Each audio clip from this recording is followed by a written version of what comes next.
ঢাকা বিশ্ববিদ্যালয়কে আজকে অনেকে চিড়িয়াখানা বলে অভিহিত করে। আগামী দিনে আমরা কোনো নীরবভাবে কোনো ঘটনা সহ্য করব না।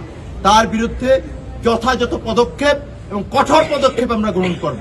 খুবই ব্যঙ্গাত্মকভাবে ঢাকা বিশ্ববিদ্যালয়কে আজকে অনেকে চিড়িয়াখানা বলে অভিহিত করে।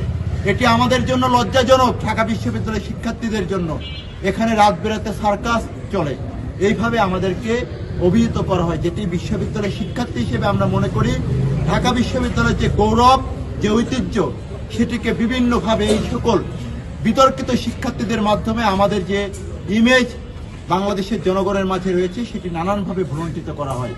সেই সকল ব্যাপারে বিশ্ববিদ্যালয়ের প্রশাসনের কাছে তাৎক্ষণিকভাবে আমরা লিখিতভাবে অভিযোগ দিয়েছি এবং আমরা চেয়েছি আজকে রাতের মধ্যে যে এই ঘটনার সাথে কোনো চাঁদাবাজির কোনো সংশ্লিষ্টতা আছে কিনা বিশ্ববিদ্যালয় প্রশাসন আজকে রাতের মধ্যে সেটি তদন্ত সাপেক্ষে জনসম্মুখে ঢাকা বিশ্ববিদ্যালয়ের শিক্ষার্থীদের কাছে সেটি প্রকাশ করবে এবং এই ঘটনার সাথে যারা জড়িত সে যেই হোক না কেন, যত শক্তিধর হোক না কেন, তার বিরুদ্ধে প্রশাসনিক ব্যবস্থা গ্রহণ।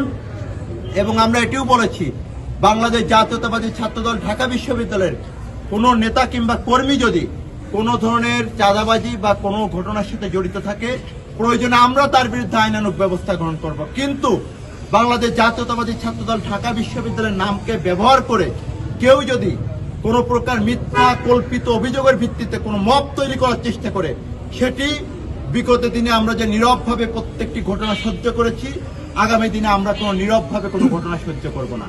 তার বিরুদ্ধে যথাযথ পদক্ষেপ এবং কঠোর পদক্ষেপ আমরা গ্রহণ করব।